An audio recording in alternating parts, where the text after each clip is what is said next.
17 wins, from his first 25 matches on the ATP Tour. Now, on its own, that's impressive. But here's what makes it absurd.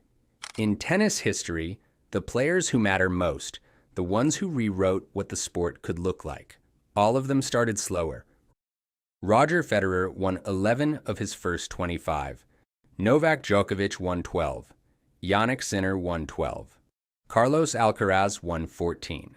Rafael Nadal, the man with 22 Grand Slams, 14 of them on clay, won 15. 17 is more than all of them. And the man who posted that number? A 19-year-old from a Madrid suburb, coached entirely by his dad. His dad, who had never played professional tennis. His dad, a gym teacher. So the question isn't whether Rafael Jódar belongs at this level. The question, the only one that matters right now, is this. How does a self-taught gym teacher produce a start faster than Federer, Djokovic, Sinner, Alcaraz, and Nadal all managed at this stage? The answer will surprise you. Here is the thing nobody is saying clearly. Every headline calls him the next Rafa. And on the surface, you get it. His name is Rafael. He grew up in Madrid. He's Spanish. He plays clay. He grew up idolizing Nadal. But when you actually look at the player, his game is built like Jannik Sinner's. His path was nothing like Nadal's. And his name, Rafael, has nothing to do with Nadal. His father is named Rafael. His grandfather was named Rafael. His great-grandfather was named Rafael. 4 generations of Rafaels in that family, before the man from Mallorca ever held a Grand Slam trophy. The comparison is everywhere, and it might be the most misleading story in tennis right now. Because there's a moment in this story, deep inside Roland Garros, late in a 5th set, with the crowd silent and the scoreboard against him. That tells you everything you actually need to know about who Rafael Jódar is. Not the comparison, not the name, the player himself. We will get there. It's 2010 in a flat in Leganés, Madrid, in the south of the city. A 4-year-old won't stop hitting a ball against the wall. His father watches for a while. Then he does what a certain kind of parent does. He goes and finds out how to help. Rafael Jódar Sr. was a women's basketball coach, a physiotherapist, a PE teacher. He had no tennis background whatsoever, but his son was obsessed, and that was enough. He taught himself the sport from scratch, books, YouTube, watching. By the time Rafa Jr. was 6, they were training properly at Club de Tennis Chamartin in North Madrid. And here's the image that never changes. Across every match, every tournament, every stage that gets bigger, one man in the player's box.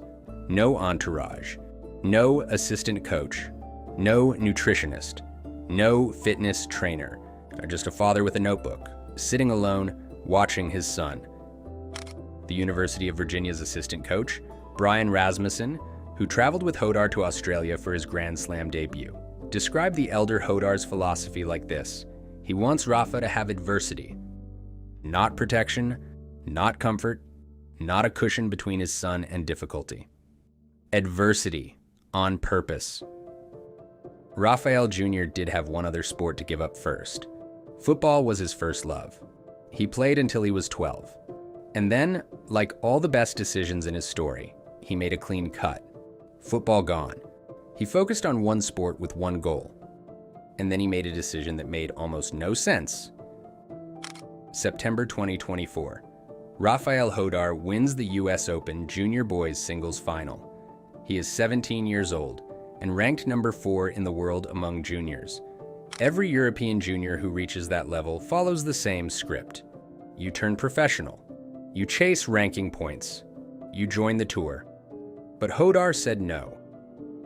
He enrolled at the University of Virginia, full student, full NC, AA athlete, dorms, classes, playing tennis for the Cavaliers in Charlottesville. And the reasoning, in his own words, Virginia is a great place to develop as a tennis player. You're surrounded by good people, good coaches, a culture that helps you develop a lot. He went 19-3 in singles that season. He led UVA to an NCAA quarterfinal. And then something happened that nobody saw coming. Something that changed everything. December 2024. Jódar was invited to the next-gen ATP Finals in Jeddah, Saudi Arabia. Not as a competitor, as a hitting partner. For an entire week, he was on the same courts as Fils, Menchik, Fonseca, and Tien, the men who will define the next decade of professional tennis. He said afterwards that the experience completely recalibrated the level he believed he could play at. But that's not even the part of that week that stayed with him longest. In Jeddah, for the first time in his life, he met Rafael Nadal, in person. A conversation that neither of them has spoken about in detail publicly. But Jódar, the kid who grew up with Nadal's poster on his wall, the kid who shares his name by coincidence of 4 generations and not imitation, never forgot it. If you're enjoying this video and want more stories like this one, subscribe to Tennis Legacy. It's free, it takes 2 seconds, and we're just getting started because we haven't got to the part where the internet decided it had a problem with him yet. December 31st, 2025.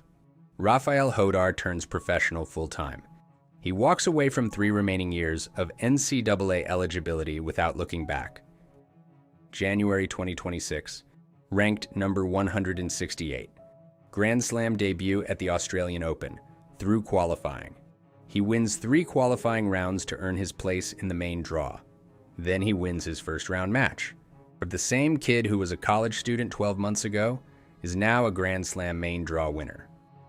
Then March 2026, he makes it to the 3rd round at Miami.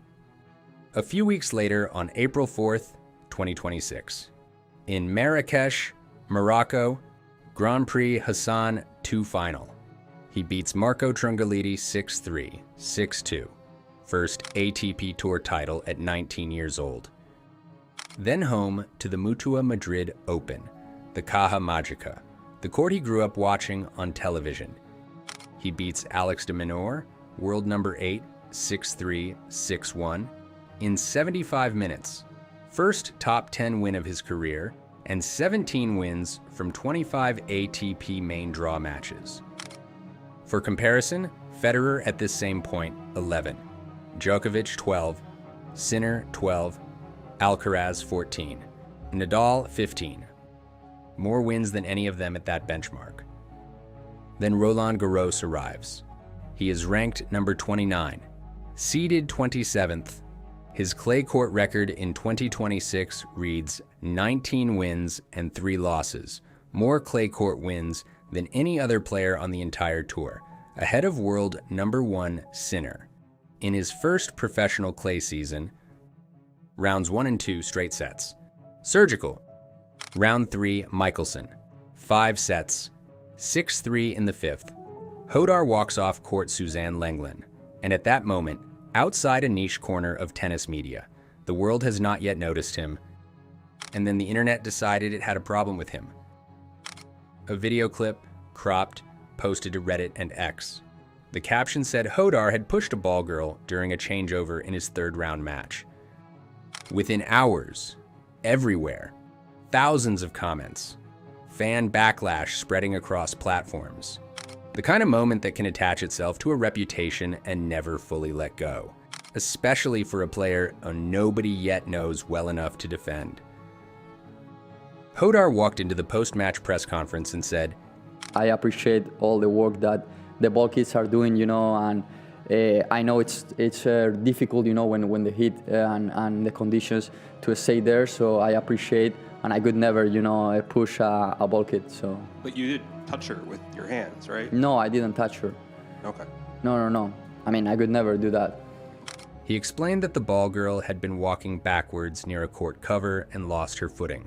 The wide-angle footage, the cropped clip deliberately omitted, showed no contact.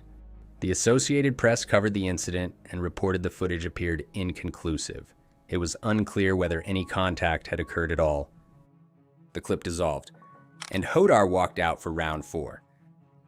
But when you're 19 years old and something like that comes for you mid-Grand Slam, the way you answer it, in a press room, On camera, under lights, without flinching, that is not a small thing. Grown professionals twice Jódar's age have buckled under less, and he didn't. It's now May 31st, 2026 at Roland Garros, round of 16. His opponent, Pablo Carreño Busta, 32 years old. A Spanish veteran who has played Roland Garros 14 times. A former world number 10. A player who reached the US Open semifinal and knows exactly what it feels like when a big tournament turns in your direction. He has beaten players ranked higher than Jódar on this surface many times.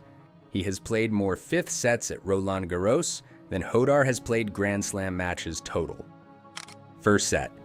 Pablo wins it 6-4.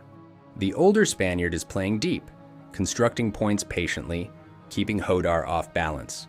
This is exactly the kind of tennis a 32-year-old veteran plays when he wants to grind down someone younger. Second set. Pablo wins that too, 6-4. 2 sets down on the biggest court Jódar has ever competed on, against a man who has spent a decade learning how to win exactly this kind of match.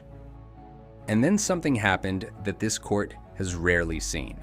Not a tactical adjustment, not a momentum shift. Jódar simply played better tennis, more aggressive and decisive. Like the second set of the match had told him everything he needed to know, and now he was done learning. Third set, Jódar takes it 6-1.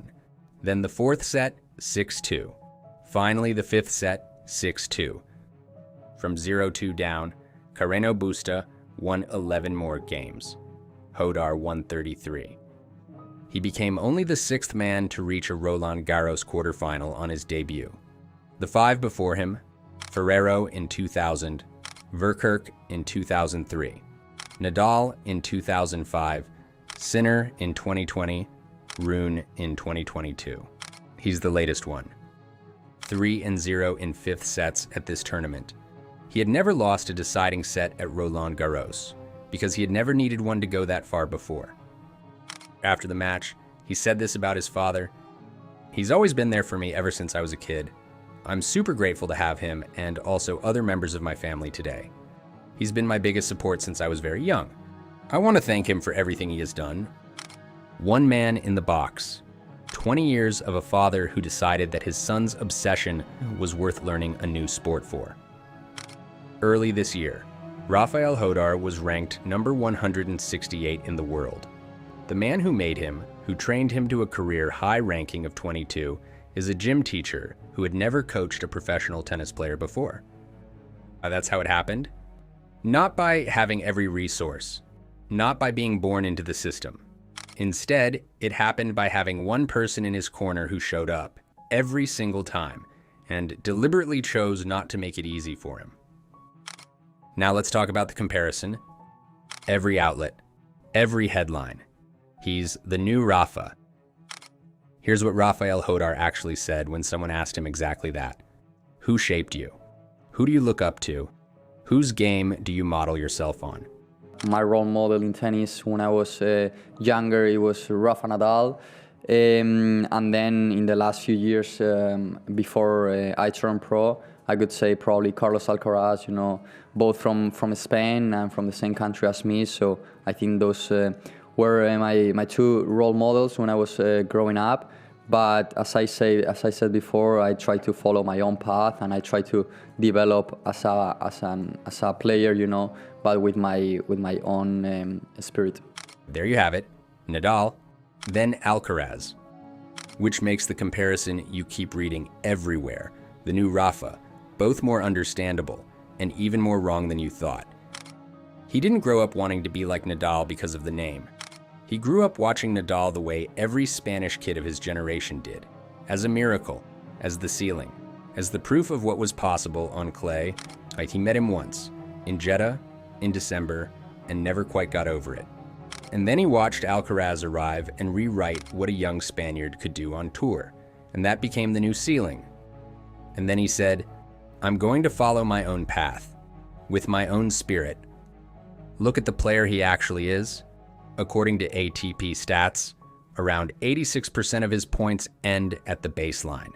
Aggressive forehand, tight to the line, moving through short balls rather than around them. The body type is the serve structure. The pattern of play, none of it is Nadal, none of it is Alcaraz either. The comparison that holds up, technically, watching his matches back, is Sinner, a player he never once named. But the comparison was always more about the story people needed to tell than the player standing in front of them. Rafael Jódar is not the new Nadal. He might be the first Rafael Jódar. And after everything you've just watched him do this year, that might be more interesting than anything we could have borrowed from someone else's story. Here's the thing about individual sport that nobody talks about honestly. The player gets all the credit. The ranking, the trophy, the name on the draw sheet. But there is always another person who decided, quietly and without recognition, that this was worth everything. A gym teacher sat alone in the Philippe Chatrier box at Roland Garros. No entourage, no noise, just a notebook and a philosophy. Let him face it himself. And his son, who quit football at 12, who chose a university in Virginia when the tour was right there, who met his idol in Jeddah and flew home with a recalibrated sense of what was possible, stood in a Grand Slam quarterfinal at 19 years old. The Coldplay fan who plays chess. The kid who did Jude Bellingham's goal celebration after winning the US Open Juniors.